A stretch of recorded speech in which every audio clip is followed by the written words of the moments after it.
Good morning everyone. Welcome to yet another live session from Jinoos academy. ശ്രീലക്ഷ്മിയാണ് സംസാരിക്കുന്നത്. Okay, അപ്പോൾ നമ്മൾ ഇന്നത്തെ ലൈവ് സെഷനിൽ ലിസണിങ്ങിൻ്റെ കുറച്ച് കാര്യങ്ങളാണ് എക്സ്പ്ലെയിൻ ചെയ്യുന്നത്. അപ്പോൾ കഴിഞ്ഞ കുറച്ച് ക്ലാസ്സുകളിലായിട്ട് നമ്മൾ കുറച്ച് മെറ്റീരിയലും അതിൻ്റെ എക്സ്പ്ലനേഷനുമാണ് ചെയ്തു പോകുന്നത്. അപ്പോൾ അത് തന്നെയാണ്, അതിൻ്റെ കണ്ടിന്യൂഷൻ തന്നെയാണ് ഇന്ന് ചെയ്യാൻ പോകുന്നത്. അപ്പോൾ ഇന്ന് പുതിയ മെറ്റീരിയലായിട്ടാണ് ഞാൻ വന്നിരിക്കുന്നത്. ഓക്കെ, അപ്പോൾ ഓൾറെഡി ഞാൻ പറഞ്ഞിട്ടുണ്ട് നമ്മളുടെ പാർട്ട് 1 അല്ലേ, ഫസ്റ്റ് സെക്ഷൻ എന്ന് പറയുന്നത് ഫോം ഫില്ലിംഗ് ആണ്. ഫോം ഫില്ലിങ്ങും പിന്നെ അതുപോലെയുള്ള ചെറിയ ചെറിയ ഈസി ആയിട്ടുള്ള ക്വസ്റ്റ്യൻസും മാത്രമാണ് പാർട്ട് 1 ചോദിക്കുന്നത് അല്ലേ.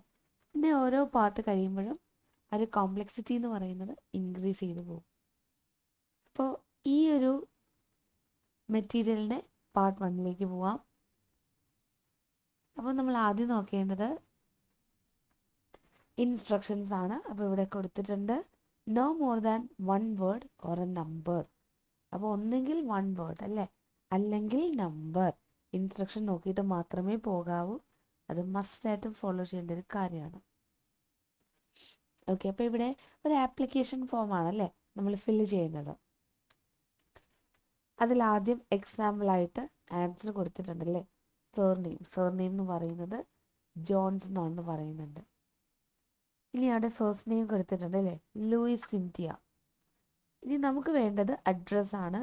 അഡ്രസ്സ് എന്ന് പറയുമ്പോൾ അവിടെ അപ്പാർട്ട്മെൻറ്റ് 172 എന്നൊക്കെ പറഞ്ഞിട്ടുണ്ട്. ഇനി ഡാഷ് സ്ട്രീറ്റ് എന്നാണ് പറയുന്നത് അല്ലേ. അപ്പോൾ ഏത് സ്ട്രീറ്റിലാണ് എന്നുള്ളതാണ് മെൻഷൻ ചെയ്യേണ്ടത്.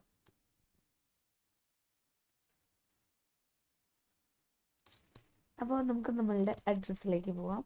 അപ്പോൾ മിക്കവാറുമുള്ള പാർട്ട് 1 ക്വസ്റ്റ്യൻസ് എല്ലാം ഇങ്ങനെ തന്നെയാണ് കേട്ടോ. അപ്പോൾ നിങ്ങൾ ആ പാർട്ട് 1 ഫുൾ കിട്ടാനായിട്ട് തന്നെ എയിം ചെയ്യുക. അതായത് 10 on 10 തന്നെ നിങ്ങൾ നോക്കുക കേട്ടോ. അതങ്ങനെ തന്നെ ഫോളോ ചെയ്ത് പോവുകയാണെങ്കിൽ നമുക്ക് ബാക്കിയുള്ളതിലൊക്കെ കുറച്ച് വ്യത്യാസം വന്നാലും സ്കോറിൽ വലിയ ചേഞ്ചൊന്നും വരത്തില്ല. അപ്പോൾ ഞാൻ നമ്മളുടെ ആദ്യത്തെ പാർട്ട് കേൾപ്പിക്കുകയാണ്. ആദ്യത്തെ പാർട്ടിൽ നമ്മൾ എഴുതേണ്ടത് അഡ്രസ്സാണ്.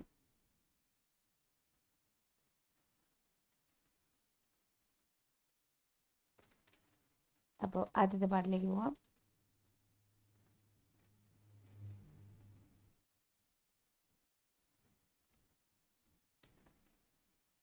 Test 1. You will hear a number of different recordings and you will have to answer questions on what you hear. There will be time for you to read the instructions and questions and you will have a chance to check your work. All the recordings will be played once only. The test is in 4 sections. Write all your answers in the listening question booklet. At the end of the test, you will be given 10 minutes to transfer your answers to an answer sheet. Now turn to section 1.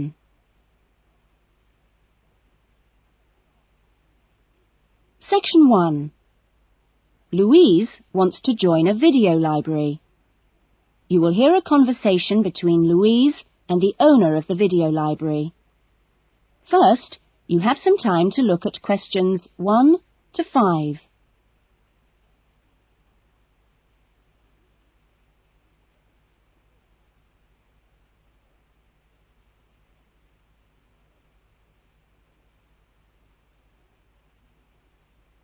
You will see that there is an example that has been done. Form now? Yes, I can do it now. Hold on and I'll get a form. Now, I'll just ask you a few questions and then I'll get you to sign at the bottom. Right. What's your full name? Louise Cynthia Jones. Jones. Yes, that's right. Louise's surname is Jones, so Jones has been written on the form. Now we shall begin. You should answer the questions as you listen, because you will not hear the recording a second time. അവിടെ ഇൻസ്ട്രക്ഷനൊക്കെ പറയുന്നുണ്ടല്ലേ. ആദ്യം ഒരു example പറഞ്ഞിട്ട് explain ചെയ്യുന്നുണ്ട്. പിന്നെ ഇത് ഒന്നിൽ കൂടുതൽ വട്ടം പ്ലേ ചെയ്യത്തില്ല എന്നുള്ള ഇൻസ്ട്രക്ഷനൊക്കെ അവിടെ തരുന്നുണ്ട്. അപ്പോൾ ഇനി നമുക്ക് നമ്മളുടെ അഡ്രസ്സിലേക്ക് പോവാം. Listen carefully to the conversation and answer questions 1 to 5. Oh, hello. I'd like to join the video library. OK, would you like to fill in the application form now? Yes, I can do it now. Hold on and I'll get a form. Now, I'll just ask you a few questions and then I'll get you to sign at the bottom. Right. What's your full name? 𝐈𝐄𝐚𝐼𝐬𝐧𝐮𝐬. Jones. Yes, that's right. Okay. And what's your address? So അഡ്രസ്സിലേക്ക് എത്തി. അപ്പം നമ്മൾ dash street എന്നാണ് കൊടുത്തിരിക്കുന്നത് അല്ലേ. ഇനി അതിന് മുന്നേ വല്ല നമ്പറോ എന്തെങ്കിലും 72-ന് ശേഷം പറയുന്നുണ്ടോ എന്ന് നോക്കുക. അപ്പോൾ നമ്മൾ എഴുതേണ്ട ആൻസർ എന്ന് പറയുന്നത് 72-ന് ശേഷം സ്ട്രീറ്റിന് മുന്നേ എന്തൊക്കെ പറയുന്നു അല്ലേ. പക്ഷെ ഇവിടെ വൺ വേർഡ് എന്ന് കൊടുത്തിട്ടുണ്ട്. അതുകൊണ്ട് ആ ഒരു സ്ട്രീറ്റിൻ്റെ പേര് മാത്രമായിരിക്കും നമ്മൾ എഴുതേണ്ടി വരുന്നത്. Apartment 1, 72 Black Street. സോ ഡയറക്റ്റായിട്ട് അവിടെ ബ്ലാക്ക് സ്ട്രീറ്റ് എന്ന് പറയുന്നുണ്ട് അല്ലേ. Black street. അപ്പോൾ ബ്ലാക്ക് BLACK ബ്ലാക്ക്. സ്പെല്ലിംഗ് പറയുന്നുണ്ടോ എന്ന് നോട്ടീസ് ചെയ്യാം. സ്പെല്ലിംഗ് പറയുന്നില്ലെങ്കിൽ നമ്മൾ ഡയറക്റ്റ് കളർ ബ്ലാക്ക് അതിൻ്റെ സ്പെല്ലിംഗ് എഴുതിയാൽ മതി. High Bridge. Black Street. That's just round the corner, isn't it? Yes. Okay. അപ്പോൾ പിന്നെ അവിടെ സ്പെല്ലിംഗ് ഒന്നും പറയുന്നില്ല. അപ്പോൾ നമ്മളുടെ കളർ അല്ലേ ബ്ലാക്ക് എഴുതി വച്ചാൽ മതി. ഇനി അടുത്തത് ഇതിൽ ബാക്കിയുള്ളത് ക്വസ്റ്റ്യൻ നമ്പർ 5 വരെയാണ്. സോ അത് നിങ്ങൾക്ക് വേണ്ടിയിട്ട് തന്നിരിക്കുകയാണ്. ലാസ്റ്റ് അതിൻ്റെ ആൻസർ ഞാൻ കാണിച്ചു തരാം. അപ്പോൾ 2 to 5 എല്ലാവരും ഒന്ന് അറ്റംപ്റ്റ് ചെയ്യാൻ പറ്റുമെന്ന് നോക്കുക. Okay, so the postcode is... And 98356712, and work is 94561309. Do you need any ID or anything like that? yes, we need your driver's license number. That is, if you have one. Yes, I know it off by heart. It's an easy one. 2020BD. Do you need to see it? Yes, I'm afraid I do. Here. Right, thanks. And could you tell me your date of birth, please? 25 July 1977. That's the most important part out of the way, but could I just ask you a few questions for a survey we're conducting? Okay. Okay. അപ്പോൾ question number 1 to 5 അവിടെ explain ചെയ്തു അല്ലേ. ഇനി കുറച്ച് സർവേയുടെ ബേസിസിലുള്ള കുറച്ച് കാര്യങ്ങളാണ് ചോദിക്കുന്നതെന്നും പറയുന്നുണ്ട്. അപ്പോൾ ക്വസ്റ്റ്യൻ നമ്പർ 6 to 8 അല്ലേ. 6 to 8 എന്ന് പറയുന്നത് നമുക്ക് നോക്കിക്കഴിഞ്ഞാൽ മനസ്സിലാക്കാൻ കഴിയും. Multiple choice with more than 1 option as the answer അല്ലേ. അത് നമുക്കിവിടെയുള്ള ഓപ്ഷനാണ്. അപ്പോൾ എത്രയാണെന്നുള്ളത് നമ്മളിവിടെ നോക്കുക. 3 അല്ലേ. അപ്പോൾ 3 ഓപ്ഷനാണ് നമ്മളിവിടെ ആൻസർ ആയിട്ട് എഴുതേണ്ടത്. അപ്പോൾ നമ്മളുടെ ക്വസ്റ്റ്യൻ ആദ്യം വായിക്കാം. What types of films does Louis like? ഏതാണ് ഇഷ്ടം അല്ലേ. അവിടെ പറഞ്ഞിട്ടുണ്ട് ഫിലിമിൻ്റെ ടൈപ്പ് പറഞ്ഞിട്ടുണ്ട്. Action, comedies, musicals, romance, westerns, wildlife അല്ലേ. ഇതിലേതാണ് ഇഷ്ടം?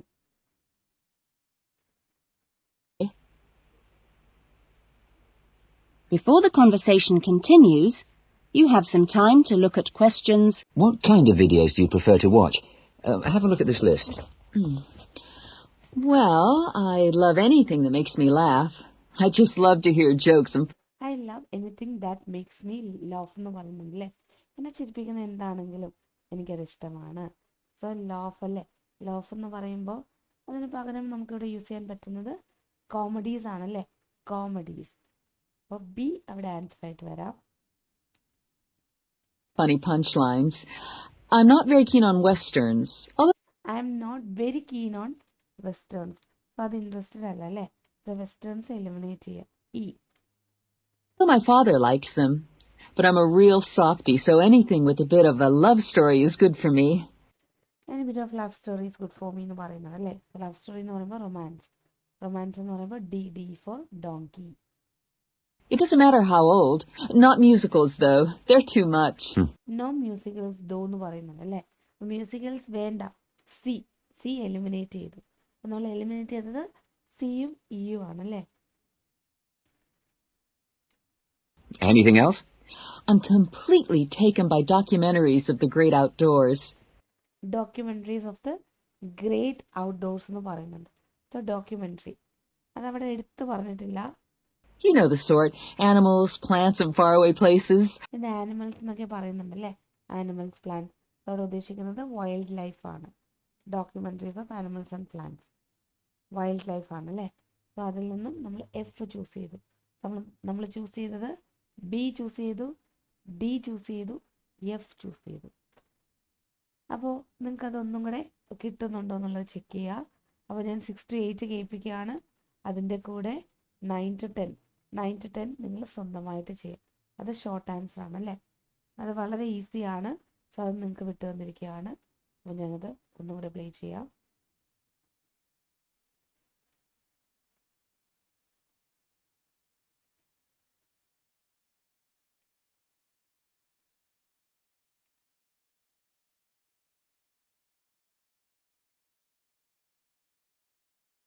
I love anything that makes me laugh.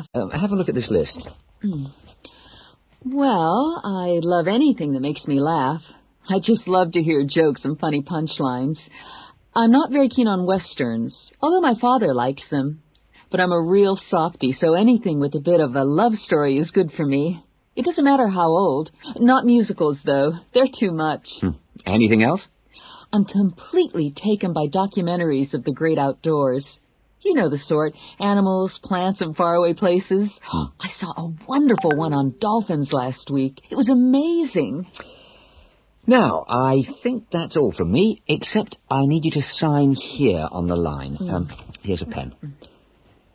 Oh, and I nearly forgot the membership fee. $25 refundable if you leave the library for any reason. There you are. And do I sign here? Yes, that's it. You can borrow videos now if you like, but your card won't be ready until next week. You can come and pick it up when you bring your first videos back. That is, if you want to take some now. Until next week. You can come and pick it up when you bring... And do I sign here? Yes, that's it. You can borrow videos now if you like, but your card won't be ready until next week. You can come and pick it up when you bring your first videos back. That is, if you want to take some now. Yes, I'd like to. I'll have a look around. Fine. വളരെ സിമ്പിളായിട്ടാണ് ആ ഒരു part 1 പറഞ്ഞു പോകുന്നത് അല്ലേ. വളരെ ഈസിയാണ്. നമുക്കിനി part 2ലേക്ക് പോകാം. അപ്പോൾ ഇങ്ങനെയുള്ള കൈൻഡ് ഓഫ് ക്വസ്റ്റ്യൻസ് ആണ് പാർട്ട് 1 വരുന്നത്. എന്നാൽ നമുക്ക് പറയാൻ കഴിയത്തില്ല ഇതൊക്കെയാണെങ്കിൽ എന്താണ് വളരെ ഈസി ആയിട്ടുള്ള ടൈപ്പാണല്ലേ. ചിലപ്പോൾ മോഡറേറ്റ് ലെവലിലുള്ള ക്വസ്റ്റ്യൻസും വരാം. അപ്പോൾ ജസ്റ്റ് ഒന്ന് ശ്രദ്ധിക്കുക. നിങ്ങൾ ക്വസ്റ്റ്യൻ കാണുമ്പോൾ മനസ്സിലാക്കാൻ കഴിയും ഈസി ആണോ ഡിഫിക്കൽട്ട് ആണോ എന്നുള്ളത്.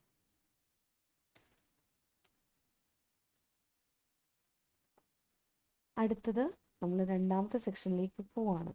അപ്പോൾ രണ്ടാമത്തെ സെക്ഷനിൽ ആദ്യത്തെ പാർട്ട് എന്ന് പറയുന്നത് അല്ലേ questions 11 to 13.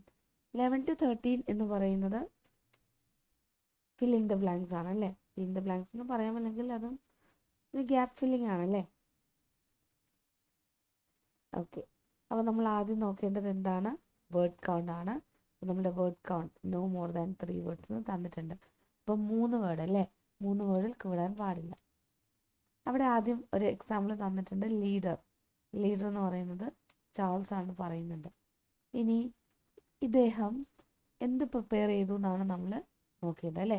Prepared A dash for the trip. ട്രിപ്പിന് വേണ്ടിയിട്ടുള്ള എന്താണ് പ്രിപ്പയർ ചെയ്തത്? അപ്പോൾ അത് നമുക്കൊന്ന് കേട്ട് നോക്കാം.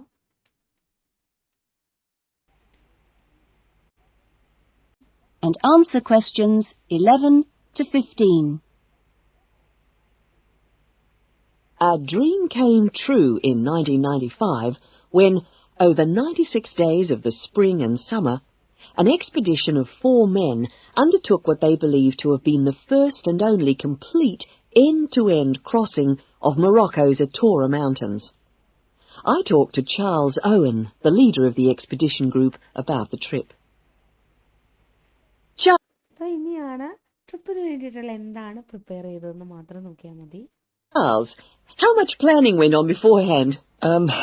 Well, as you know, I run these walking trips across the mountains for tourists, and over the years I've collected maps and other data to prepare what I call a route book for this trip. And this book basically shows the route book എന്നാണ് പറയുന്നത് അല്ലേ. ട്രിപ്പിന് വേണ്ടിയിട്ടുള്ള root book പല മാപ്പിൽ നിന്നൊക്കെ extract ചെയ്തല്ലേ ഇതെന്നൊക്കെ പഠിച്ചിട്ട് ഒരു റൂട്ട് ബുക്കാണ് പ്രിപ്പയർ ചെയ്തതെന്ന് പറയുന്നുണ്ട്. ഇനി നമ്മളുടെ ക്വസ്റ്റ്യൻ നമ്പർ 12 ടോട്ടൽ ലെങ്ത് അല്ലേ. അതുപോലെ question number 13 highest peak in dash അല്ലേ. അതായത് ഏതൊരു പെർട്ടിക്കുലർ പ്ലേസിലെ ഏറ്റവും ഹയസ്റ്റ് ആയിട്ടുള്ള പീക്ക് ക്ലൈംബ് ചെയ്തു. ഒരു പെർട്ടിക്കുലർ പ്ലേസ് ചെയ്താണ്. അപ്പോൾ 12ഉം 13ഉം ഞാൻ നിങ്ങൾക്ക് വിട്ടു തന്നിരിക്കുകയാണ്. അത് ചെയ്യാൻ പറ്റുന്നുണ്ടോ എന്നുള്ളത് ജസ്റ്റ് ട്രൈ ചെയ്യുക. The route across the mountains that we took. You actually broke records while you were out there, didn't you? Yes, it was 900 miles in total, and we managed to climb 32 peaks that were over 3,000 meters high, including വളരെ ഈസിയാണ്. Answer എല്ലാവർക്കും കിട്ടിക്കാണും. കിട്ടിയില്ല എന്നുണ്ടെങ്കിൽ നമ്മളുടെ ആൻസറിലേക്ക് നോക്കുക. ഞാൻ last കാണിക്കാം. ആൻസറിലേക്ക് നോക്കുക. അതിലെന്തെങ്കിലും ഡൗട്ട് ഉണ്ടെങ്കിൽ കമൻറ്റിൽ ജസ്റ്റ് ഒന്ന് മെൻഷൻ ചെയ്താൽ മതി. ഇപ്പോൾ ചെയ്തിട്ട് നിങ്ങൾക്ക് ഡൗട്ട് ഉണ്ടെങ്കിൽ കിട്ടിയില്ല എന്നുണ്ടെങ്കിലും നിങ്ങൾക്ക് കമൻറ്റിൽ അവിടെ മാർക്ക് ചെയ്തേക്കാം. അടുത്തത് 14, 15 ആണ് അല്ലേ. 14, 15 എന്ന് പറയുന്നത് മൾട്ടിപ്പിൾ ചോയ്സ് ആണ്. മൾട്ടിപ്പിൾ ചോയ്സിൽ 2 ക്വസ്റ്റ്യൻ ആണ് കൊടുത്തിരിക്കുന്നത്. What took the group by surprise. ഇത് കുറച്ച് കൺഫ്യൂസിങ് ആണ് കേട്ടോ. വളരെ ശ്രദ്ധിച്ച് കേട്ടാൽ മാത്രം മനസ്സിലാവുന്ന ഒരു സംഭവമാണ്. അപ്പോൾ what took the group by surprise. ഗ്രൂപ്പിനെ സർപ്രൈസിലേക്ക് കൊണ്ടുപോയത് എന്താണ്? ദ എമൗണ്ട് ഓഫ് റെയിൻ അല്ലേ, ഒരു rainfall, the number of possible routes അല്ലേ, റൂട്ട്സിൻ്റെ നമ്പർ, പിന്നെ ദ ലെങ്ത് ഓഫ് ദ ജേർണിയുടെ ലെങ്ത്. നമുക്ക് കേട്ട് നോക്കാം. happened, really. What was the weather like? Oh, it got us right from day one. And we were pretty taken aback, really, to find that it rained on quite a number of days. ഒരുപാട് ദിവസം ഇങ്ങനെ മഴ പെയ്തുകൊണ്ടിരിക്കുമായിരുന്നു എന്നാണ് mention ചെയ്യുന്നുണ്ട്. And so we were forced to start replanning our route almost from the outset. So അതുകൊണ്ട് തന്നെ outset എന്ന് വെച്ചാൽ സെറ്റ് ഔട്ട് അല്ലേ. നമ്മൾ സെറ്റ് ഔട്ട് എന്നൊക്കെ പറയത്തില്ല. അതായത് ഒരു സ്റ്റാർട്ടിങ്ങിൽ തന്നെ നമ്മളുടെ റൂട്ട് നമുക്ക് ഒന്നും കൂടെ പ്രീ പ്ലാൻ ചെയ്യേണ്ടി വന്നു എന്ന് പറയുന്നുണ്ട്. സോ നമ്പർ ഓഫ് റൂട്ട്സ് എന്ന് അവിടെ പറയുന്നില്ല, റൂട്ട് ഒന്നും കൂടെ പ്രീ പ്ലാൻ ചെയ്യേണ്ടി വന്നു എന്ന് മാത്രമാണ് മെൻഷൻ ചെയ്യുന്നത്. One of the obvious problems is the heavy snow which blocks the mountain passes. മാത്രമല്ല ഹെവി സ്നോ അല്ലേ, മഴ, ആ തണുപ്പ് കൊണ്ടിട്ട് ഭയങ്കരമായിട്ടുള്ള സ്നോ ഉണ്ടായിരുന്നു. അത് പാസേജിനെ ബ്ലോക്ക് ചെയ്തു എന്നും പറയുന്നുണ്ട്. So you have to make considerable detours. So detour അതായത് ഉദ്ദേശിക്കുന്ന റൂട്ട് മാറ്റേണ്ടി വന്നു. സോ പ്രശ്നം ഉണ്ടായത് എന്താണെന്നാണ് അവിടെ ചോദിക്കുന്നത് അല്ലേ. അപ്പോൾ മഴ പെയ്തു, അപ്പോൾ റൂട്ട് മാറ്റേണ്ടി വന്നു. ഇതാണ് അവിടെ സർപ്രൈസിങ് ആയിട്ട് വന്നത് അല്ലേ, അസ്റ്റോണിഷിങ് ആയിട്ടൊക്കെ തോന്നിയത്. അപ്പോൾ നമുക്ക് അതിൽ നിന്ന് കണക്ട് ചെയ്യാൻ കഴിയുന്ന ആ ഒരു ഓപ്ഷൻ എന്ന് പറയുന്നത് ഓപ്ഷൻ എ മാത്രമാണ് അല്ലേ, amount of rain. Number of possible Roots ശ്രദ്ധിക്കുക, നമ്പറിനെ കുറിച്ച് അവിടെ പറയുന്നില്ല അല്ലേ. പിന്നെ ലെങ്ത് ഓഫ് ദ ജേർണിയുടെ ഡ്യൂറേഷനും കാര്യങ്ങളൊന്നും മെൻഷൻ ചെയ്യുന്നില്ല. അപ്പോൾ നമുക്ക് എ ആണ് ആൻസർ എടുക്കാൻ കഴിയുന്നത്. ഇനി അടുത്ത ക്വസ്റ്റ്യൻ നമ്പർ 15 ആണ്. ക്വസ്റ്റ്യൻ നമ്പർ 15 നിങ്ങൾക്ക് വേണ്ടിയിട്ട് വിട്ടു തന്നിരിക്കുകയാണ്.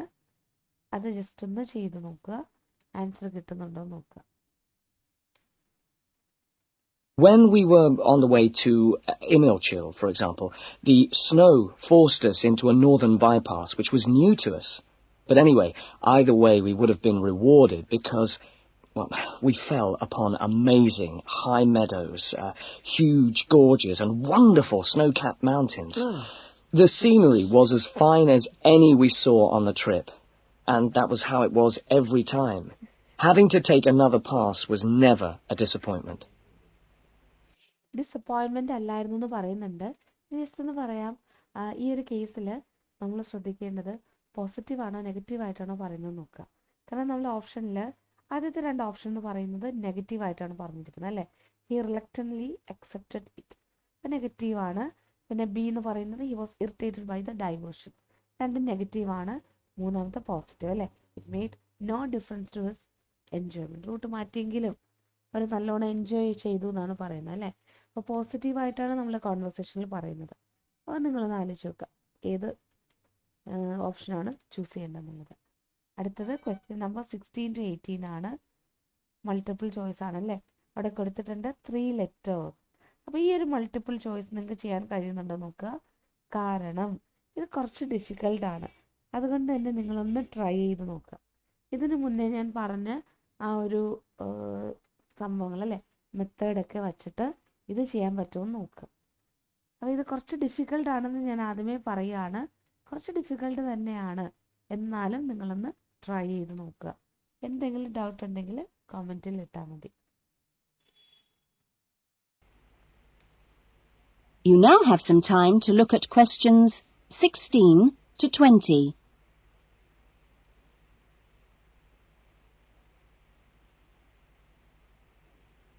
Now listen to the rest of the interview and answer questions 16 to 20. It was in many ways a social trip, wasn't it? Yes, yes. We'd arranged to meet up with friends at various points on the journey. I mean, this was actually one of the purposes of the trip. And we managed to keep all these dates.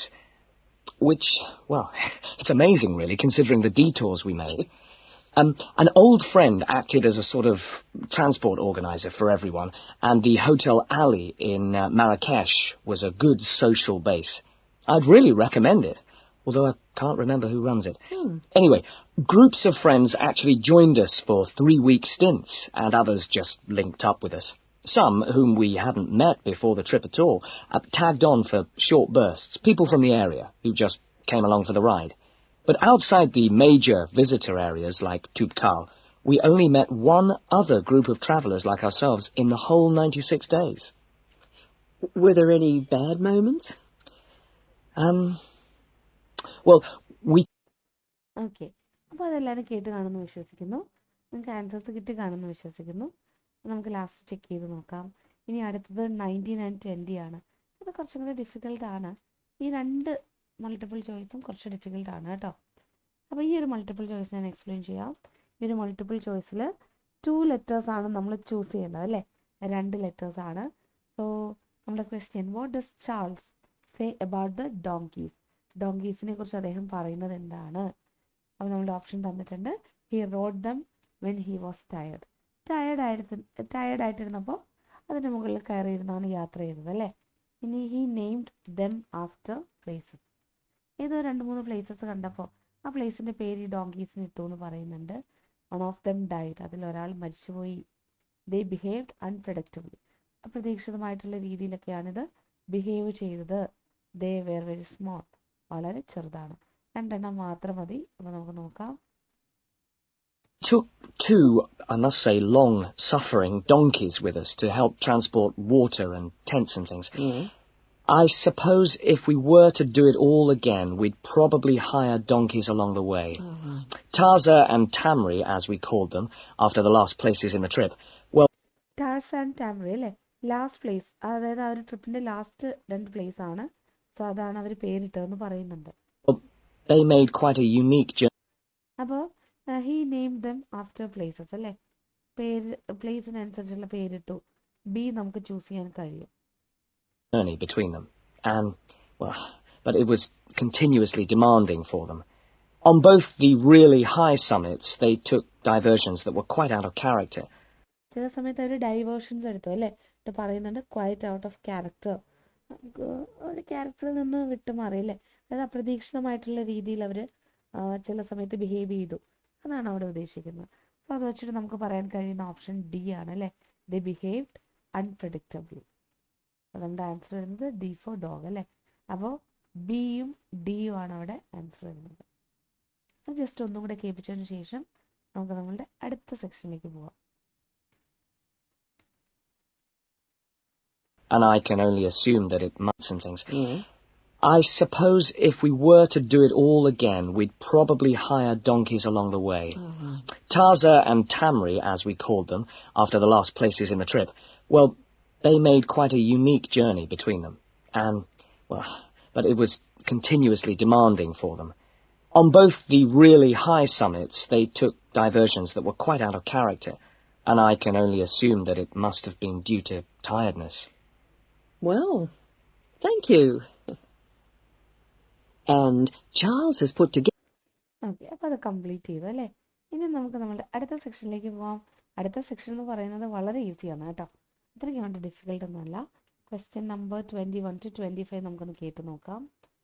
അപ്പോൾ ആദ്യം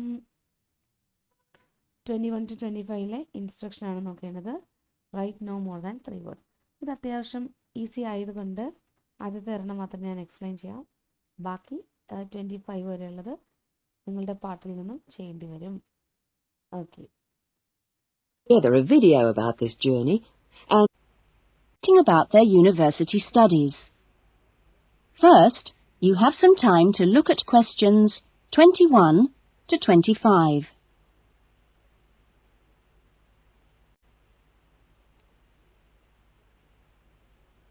Now listen carefully to the discussion and answer questions 21 to 25. അപ്പോൾ അവിടെ date of arrival ആണല്ലേ, അല്ലെങ്കിൽ day ആണ് ചോദിച്ചിരിക്കുന്നത്. Date അല്ല, day ആണ്. അപ്പോൾ ഇവിടെ സൺഡേ എന്ന് എക്സാമ്പിൾ കൊടുത്തിട്ടുണ്ട്. സോ നമ്മൾ ആ ഒരു ഡേ തന്നെ അവിടെ എഴുതണം. മൺഡേ ടു സൺഡേയിൽ ഏതെങ്കിലും ഒരു ഡേ. അപ്പോൾ ജെയിൻ്റെ ആ ഒരു അറൈവൽ ഡേ ആണ് ചോദിച്ചിരിക്കുന്നത്. Hi, Tim! Jane! How are you? Fine. I've been wondering when I'd run into you. Have you been here long? I arrived yesterday, on Sunday. How about you? I got here a few days ago, on Saturday. No, wait a minute. What's today? Sorry, Friday, not Saturday. But അപ്പോൾ ജെയിൻ ആദ്യം പറയുന്നുണ്ട് Saturday ആണെന്നല്ലേ. Saturday എന്ന് പറഞ്ഞിട്ട് പിന്നെ അത് തിരുത്തി പറയുന്നുണ്ട് Friday എന്നല്ലേ. അപ്പോൾ അങ്ങനെ തിരുത്തി പറയുന്നത് കൊണ്ട് നമ്മൾ ഫ്രൈഡേ ആണ് ആൻസർ എഴുതുന്നത്. ഇത് വളരെ ഈസിയാണ്, നിങ്ങൾക്കത് കേട്ടാൽ മനസ്സിലാകും. 22 to 25. we didn't have to be here till today. Yes, I know, but I wanted to get my things moved into my room and just take a look around. So, did you decide to do English in the end? No, I changed my mind and opted for history instead. Ah. And you're doing biology, if I remember correctly. Yes, although to start with, I couldn't decide between that and geography. How much reading have you got? I was given an amazingly long list of books to read. See? Wow, it does look pretty long. Well, I counted 57. I could hardly believe it. What's your list like? Well, it's not as long as yours, but it's still pretty big. There are 43. I don't know how I'm going to get through them all. Well, you don't have to read them all this week. You just have to stay ahead of the lectures and seminars. Have you got your class schedule yet? Yep, it came with a reading list. When's your first lecture? Tuesday. How about you? The day after. It's my busiest day. I've got 2 lectures in the morning and 1 in the afternoon.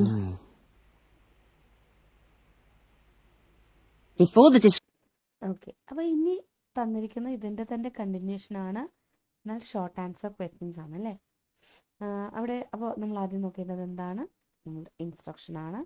No more than 3 words അല്ലേ. 3 words എന്നുള്ളത് മനസ്സിലാക്കുക. എപ്പോഴും അത് underline ചെയ്തിട്ട് തന്നെ start ചെയ്യും. അപ്പോൾ ഈ ഒരു ക്വസ്റ്റ്യൻ്റെ ആൻസേഴ്സ് ഞാൻ ജസ്റ്റ് ഒന്ന് എക്സ്പ്ലെയിൻ ചെയ്യാം. അത് ചില കേസസിൽ ഇച്ചിരി ക്ലാരിറ്റിയുടെ പ്രശ്നം വരാം. അപ്പോൾ നോക്കിക്കേ, question number 26. What is Jains study strategy in lectures? അതായത് ലെക്ചേഴ്സ് എങ്ങനെയാണ് പഠിക്കുന്നത്, ഏത് മെത്തേഡ് യൂസ് ചെയ്തിട്ടാണ് ഈ ലെക്ചേഴ്സൊക്കെ പഠിക്കുന്നത് എന്നാണ് ക്വസ്റ്റ്യൻ ചോദിച്ചിരിക്കുന്നത്. അപ്പോൾ അതിൻ്റെ ആൻസർ ചെക്ക് ചെയ്യാം. discussion continues, you have some time to look at Particularly the lectures. Have you got any special strategy for listening to lectures? Special strategy ഒന്നും ചോദിക്കുന്നുണ്ട്. അപ്പോൾ ഇവിടെയാണ് ശ്രദ്ധിക്കേണ്ടത്. Well, I'm going to use a cassette recorder and record them all. What? Cassette recorder അല്ലേ. Cassette recorder എന്ന് നമ്മൾ പറയും. Cassette recorder to record them off എന്ന് പറയുന്നുണ്ട്. അത് കാസറ്റ് റെക്കോർഡ് യൂസ് ചെയ്തിട്ട് റെക്കോർഡ് ചെയ്യും. Are you allowed to? Sure, lots of people do it nowadays. It means you can listen to the lectures all over again later and make really good notes. I couldn't. Okay. അപ്പോൾ cassette recorder 2 വേർഡായി. To record them of അപ്പോൾ 6 വേർഡായി അല്ലേ. അപ്പോൾ നമ്മളിതിന് 3 words അല്ലേ 3 വേർഡ്സിലേക്ക് convert ചെയ്യണം. അപ്പോൾ നമ്മുടെ ക്വസ്റ്റ്യൻ പറഞ്ഞുകൊണ്ടിരിക്കുന്ന ടൈമിൽ നമ്മളത് ഫുള്ളായിട്ട് അങ്ങ് എഴുതി പോവുക. Cassette record to record them off എന്ന് പറഞ്ഞിട്ട് എഴുതി പോവുക. അതിനുശേഷം ട്രാൻസ്ഫർ ചെയ്യുന്ന ടൈമിൽ എന്ത് ചെയ്യണം, റെക്കോർഡായിട്ടുള്ള വേർഡ് കൗണ്ട് അനുസരിച്ചുള്ളത് എഴുതണം. അപ്പോൾ ഇവിടെ റെക്കോർഡ് ദ ലെക്ചേഴ്സ് എന്ന് പറയാം അല്ലേ. ലെക്ചേഴ്സ് റെക്കോർഡ് ചെയ്യുന്നു എന്ന് വേണമെങ്കിൽ അവിടെ യൂസ് ചെയ്യാം. Record the lectures. അല്ലാതെ നമുക്ക് വേറെ സ്ട്രാറ്റജി 3 വേർഡ് വെച്ചിട്ടുള്ളത് വേറെ നമുക്ക് എഴുതാൻ ബുദ്ധിമുട്ടായിരിക്കും അല്ലേ. അതുകൊണ്ട് എന്താണ്, റെക്കോർഡ് ദ ലെക്ചേഴ്സ് എന്ന് എഴുതുന്നതായിരിക്കും ഏറ്റവും ബെറ്റർ.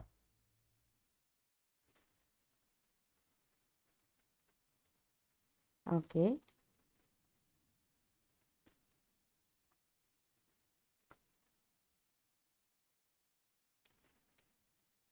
അടുത്തത് ക്വസ്റ്റ്യൻ നമ്പർ 27 ആണ്.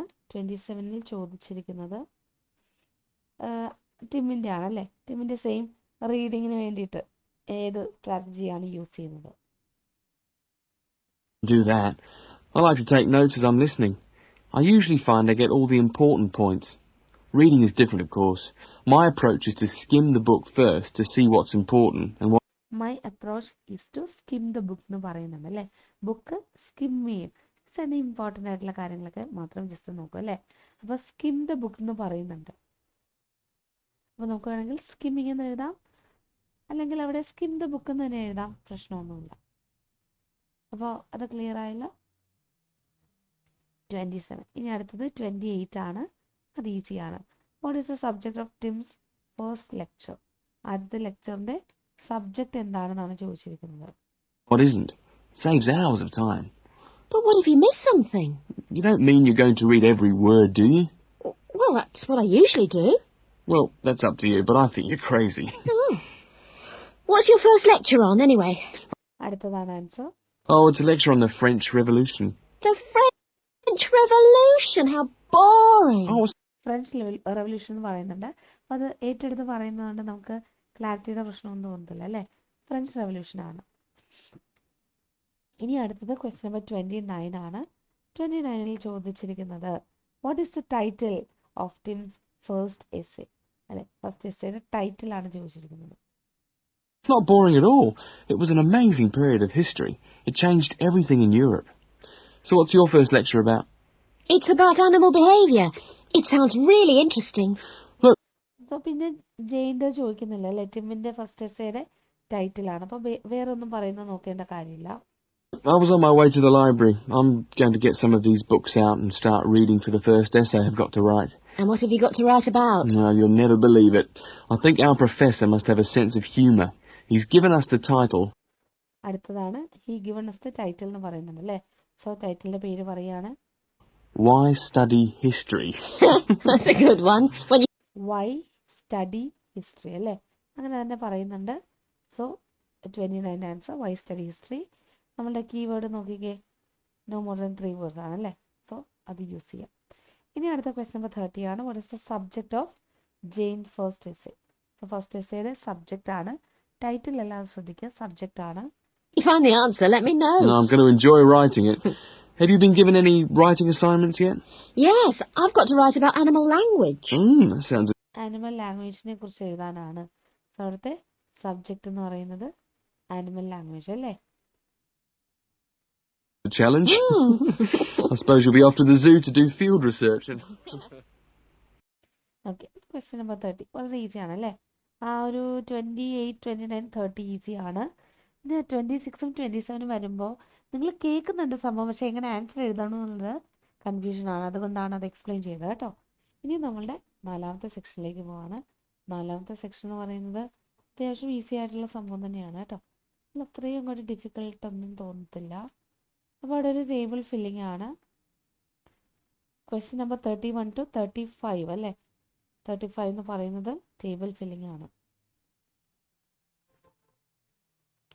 അപ്പോൾ ആദ്യം നമ്മളുടെ വേർഡ് ലിമിറ്റ് നോക്കുന്നു. വേർഡ് ലിമിറ്റ് 3 വേർഡ്സ് ആണ് അല്ലേ. പിന്നെ ഇവിടെ ശ്രദ്ധിക്കേണ്ട വേറൊരു കാര്യം എന്ന് വെച്ച് കഴിഞ്ഞാൽ നമ്മൾ ടേബിൾ ഫില്ലിംഗ് എന്ന് പറയുമ്പോൾ നമുക്ക് അതിൽ മുന്നേ ആ ഒരു കോളം എന്ന് പറയുന്നത് ഒരു ഫോർമാറ്റാണ് ഫോളോ ചെയ്തു പോകുന്നത്. ഫോർ എക്സാമ്പിൾ അവിടുത്തെ രണ്ടാമത്തെ കോളം എന്ന് പറയുന്നത് ടൈപ്പ് ഓഫ് കോഴ്സും duration and ലെവലുമാണ്.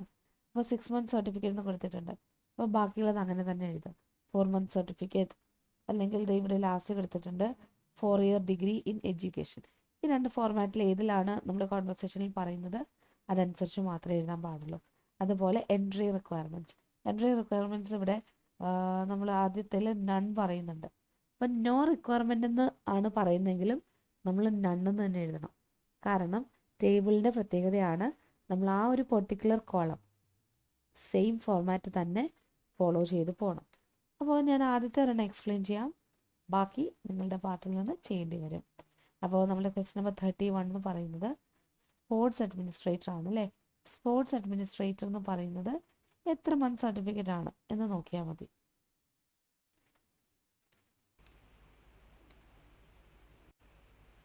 Being given to school leavers on the jobs people can get in sport and the training programs available to prepare for those jobs.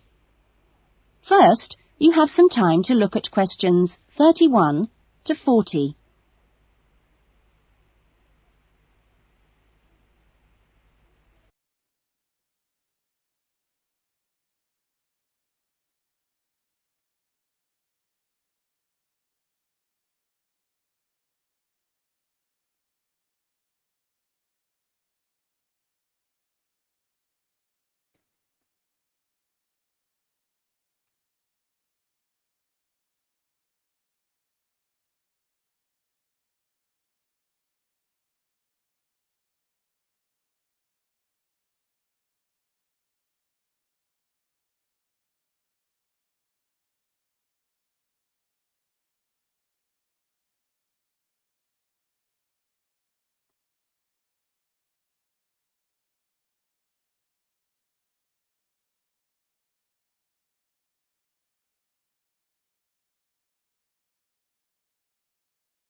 Okay, കുറച്ച് technical problems ആയിരുന്നു.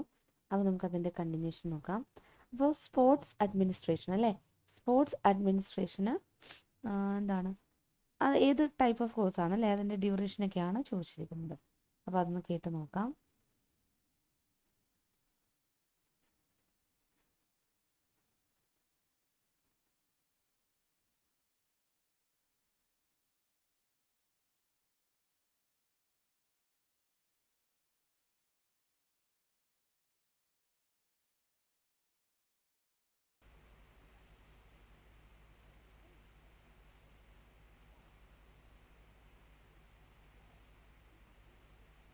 Look at questions 31 to 40.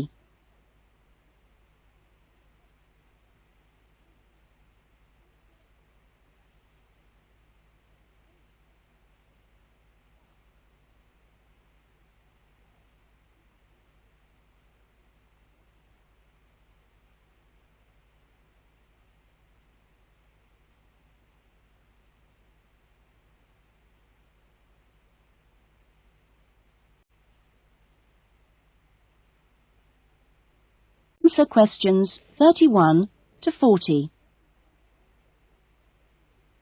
Welcome to Further Education Information Week.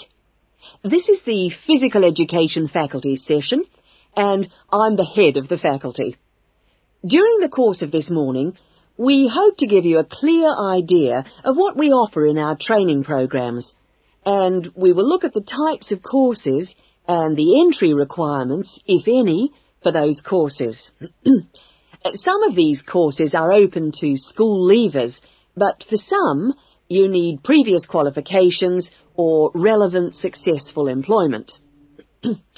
So, firstly, the Physical Fitness Instructors course is offered as a 6-month certificate course, which includes an important component of personal fitness, but there are no specific entry requirements. അപ്പോൾ no specific entry requirements എന്നാണ് പറയുന്നത് അല്ലേ, അതിന് പകരം അവിടെ നണ്ണെന്ന് കൊടുത്തിട്ടുണ്ട്. അപ്പോൾ ഇനി ബാക്കിയുള്ളതെല്ലാം നോ റിക്വയർമെൻ്റ് എന്ന് പറയുന്നിടത്തെല്ലാം നണ്ണെന്ന് എഴുതി പോവുക. For sports administrators, we provide a 4-month certificate course, but you should be aware that this is designed for those who are in employment. This employment... so അടുത്തതായിട്ട് സ്പോർട്സ് അഡ്മിനിസ്ട്രേഷൻ ആണല്ലേ. Sports administration എന്ന് പറയുമ്പോൾ 4 month അല്ലേ, 4 month certificate ആണ്. So 6 month certificate എന്ന് എഴുതിയിരിക്കുന്ന പോലെ 4 month എന്ന് എഴുതണം. ഇനി അവിടുത്തെ എൻട്രി റിക്വയർമെന്റ് എന്ന് പറയുന്നത് those who are in current employment എന്ന് പറയുന്നുണ്ട് അല്ലേ. അതായത് ഈ ഒരു പെർട്ടിക്കുലർ ഫീൽഡിൽ ഇപ്പോൾ കറൻ്റ്ലി എംപ്ലോയ്മെന്റ് ഉള്ള അല്ലേ, ജോലിയുള്ളവർക്കാണ്. സോ കറണ്ട് എംപ്ലോയ്മെന്റ് ആണ് അവിടെ ആൻസർ വരുന്നത് 32. അപ്പോൾ ഇനി ബാക്കി 35 വരെ നിങ്ങൾക്ക് വിട്ടു തന്നിരിക്കുകയാണ്. സോ 35 വരെ എല്ലാവരും ജസ്റ്റ് ഒന്ന് കംപ്ലീറ്റ് ചെയ്യാൻ കഴിയുമോ എന്ന് നോക്കുക. Must be current and related to sports administration. For the sports psychologist course, we offer a 1-year diploma course, but this diploma course is available only to those who already hold a degree in psychology. So you need to make sure you have that before you apply to do this course. Now, for physical education teachers, we offer a 4-year degree in education. This degree course is designed for preparing students to teach in primary and secondary schools and needs no prior qualifications, as it is entered directly by school leavers. And lastly, for the recreation officers course, we offer a 6-month certificate. Entry to this course normally includes applicants of a wide range of ages and experiences, but we do not insist on any prerequisites for this course. വളരെ ഈസിയാണ് അല്ലേ, 33, 34, 35. ഇനി നമ്മൾ പോകുന്നത് നമ്മളുടെ അടുത്ത സെക്ഷനിലേക്കാണ്, 36 to 40. അപ്പോൾ 36 to 40 നിങ്ങൾക്ക് ചെയ്യണമെങ്കിൽ ഒരു ഫുൾ സ്ക്രീൻ വരണം.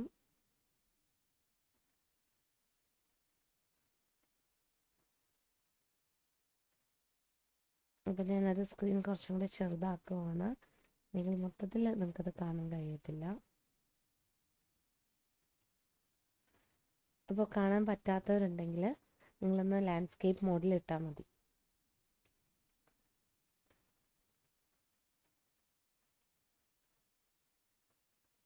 ഇവിടെ മാച്ച് ദ ഫോളോയിങ് ആണ് അല്ലേ, മാച്ച് ദ ഫോളോയിങ് ആണ്.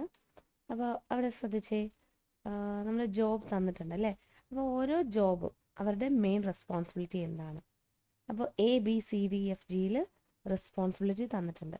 അപ്പോൾ ഇതിൽ ഏത് റെസ്പോൺസിബിലിറ്റി ആണെന്ന് വെച്ച് കഴിഞ്ഞാൽ അതെടുത്തിട്ട് നമ്മൾ എന്ത് ചെയ്യണം, ഓപ്ഷൻ അല്ലെ 36ൻ്റെ നേരെ ഏത് ഓപ്ഷനാണ് ആ ഓപ്ഷൻ്റെ ആൽഫബറ്റാണ് എഴുതേണ്ടത്. അപ്പോൾ ആദ്യത്തെ 2 ഞാൻ കേൾപ്പിക്കാം, ബാക്കി നിങ്ങളുടെ പാട്ടിൽ നിന്ന് ചെയ്യേണ്ടി വരും. ഓക്കെ, അപ്പോൾ ആദ്യത്തേത് ഫിസിക്കൽ ഫിറ്റ്നസ് ഇൻസ്ട്രക്ടർ ആണ് അല്ലേ, അദ്ദേഹത്തിൻ്റെ റെസ്പോൺസിബിലിറ്റി എന്താണെന്ന് നോക്കാം. A kind of job. So it is important that you know the main roles of the jobs, what the work is like, and what kind of qualities you need to succeed at them. A physical fitness instructor works in health and fitness centres. Works in health and fitness centres എന്ന് പറയുന്നുണ്ട്. ഇനി റോളാണ് നോക്കേണ്ടത്. Preparing individual programs for ordinary members of the public.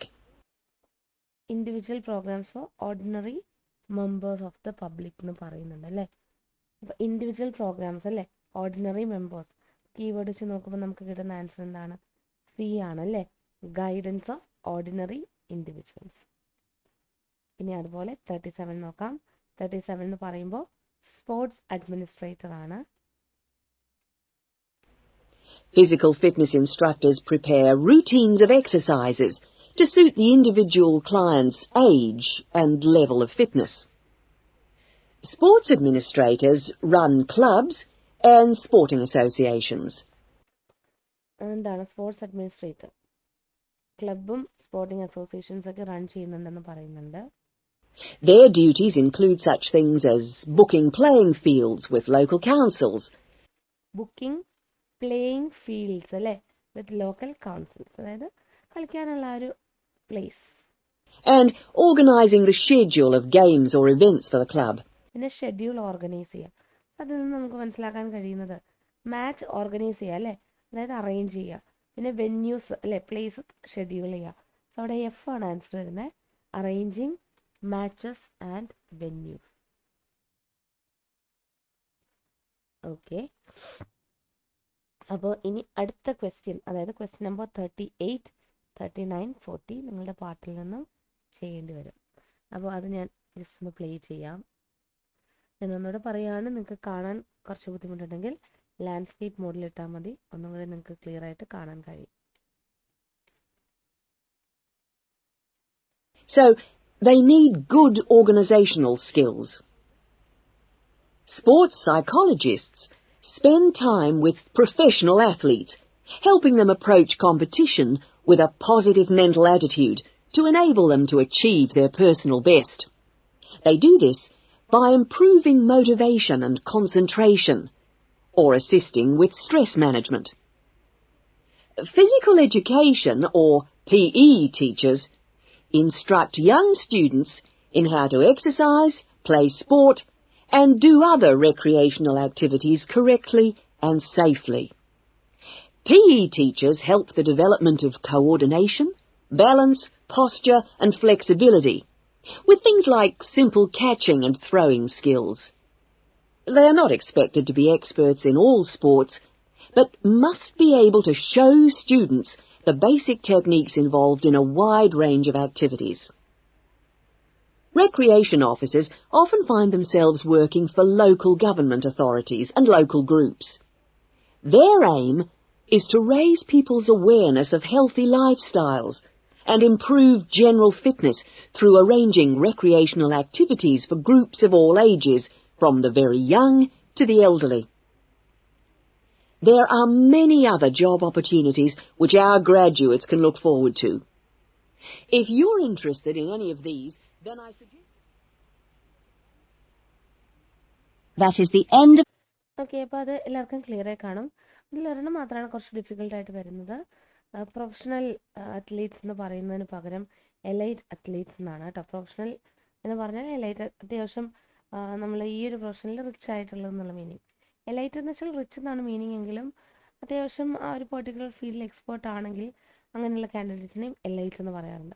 So professional athletes എന്ന് പറയുന്ന ആ ഒരു കേസിലാണ് നമ്മൾ എലൈറ്റ് അത്ലീറ്റ്സ് എന്ന് പറയുന്നത് ചൂസ് ചെയ്യുന്നത്. ജസ്റ്റ് ഒരു കീവേഡ് ആക്കി അവിടെ പറഞ്ഞിട്ടുണ്ട് അല്ലേ. ഓക്കെ, അപ്പോൾ ഇനി നമ്മൾ 40 ക്വസ്റ്റ്യൻസും ജസ്റ്റ് ഒന്ന് കേട്ടു അല്ലേ. കുറച്ച് എക്സ്പ്ലെയിൻ ചെയ്തു, കുറച്ച് നിങ്ങളുടെ ഭാഗത്തുനിന്ന് ചെയ്തു. അപ്പോൾ ഇനി അതിൻ്റെ ആൻസേഴ്സ് ജസ്റ്റ് ഒന്ന് ചെക്ക് ചെയ്ത് നോക്കാം, കറക്റ്റ് ആണോ എന്ന് നോക്കാം. കുറച്ചൊക്കെ നിങ്ങൾ ഇൻഡിവിജ്വലായിട്ട് ചെയ്തിട്ടുണ്ടായിരുന്നു അല്ലേ, അതൊക്കെ കറക്റ്റ് ആണോ എന്നുള്ളതൊന്ന് ചെക്ക് ചെയ്ത് നോക്കാം. അപ്പോൾ ആദ്യം അതിൽ ഒന്നാമത്തെയും മൂന്നാമത്തെയും സെക്ഷനാണ് അല്ലേ. നമുക്ക് ആ ഒരു ഡിസ്പ്ലേ ഇങ്ങനെ ആയതുകൊണ്ട് ആദ്യത്തെ സെക്ഷനും മൂന്നാമത്തെ സെക്ഷനുമാണ് നമുക്ക് ആദ്യം കാണാൻ പറ്റുന്നത്. അതിൻ്റെ സ്പെല്ലിംഗ് ഒക്കെ എല്ലാവരും ജസ്റ്റ് ഒന്ന് ചെക്ക് ചെയ്ത് നോക്കുക.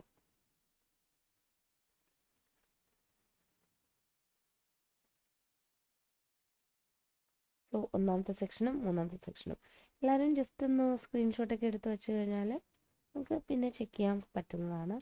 ഇനി അടുത്ത സെക്ഷൻ 2, സെക്ഷൻ 2ൻ്റെ ആൻസേഴ്സ്.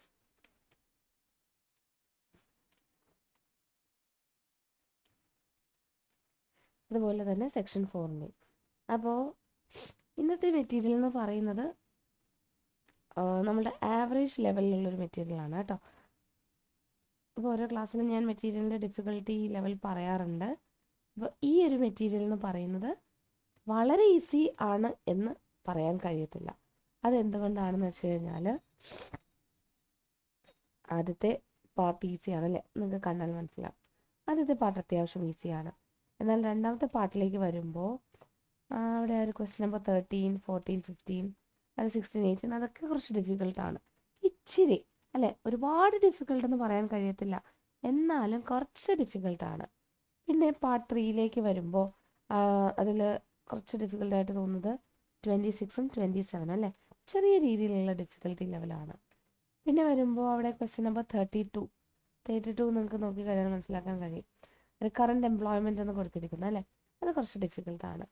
പിന്നെ വരുമ്പോൾ ഈ ഒരു മാത്സ് ഫോളോയിങ്ങിൽ എല്ലാം ഡിഫിക്കൽട്ട് അല്ലെങ്കിലും 1-2 ക്വസ്റ്റ്യൻസ് ഡിഫിക്കൽട്ടാണ്.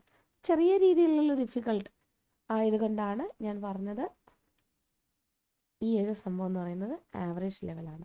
ഒരുപാട് ഡിഫിക്കൽട്ട് ആണെങ്കിലാണ് നമ്മൾ ഡിഫിക്കൽട്ടി ലെവൽ എന്ന് പറയുന്നത് അല്ലേ. പിന്നെ ഒന്നും ഡിഫിക്കൽട്ട് അല്ലാത്തതാണ് നമ്മൾ ഈസി എന്ന് പറയുന്നത്. ഇതൊരു മോഡറേറ്റ് ലെവലാണ്, ആവറേജ് ലെവലിലുള്ളൊരു ക്വസ്റ്റ്യൻ ആണ് കേട്ടോ.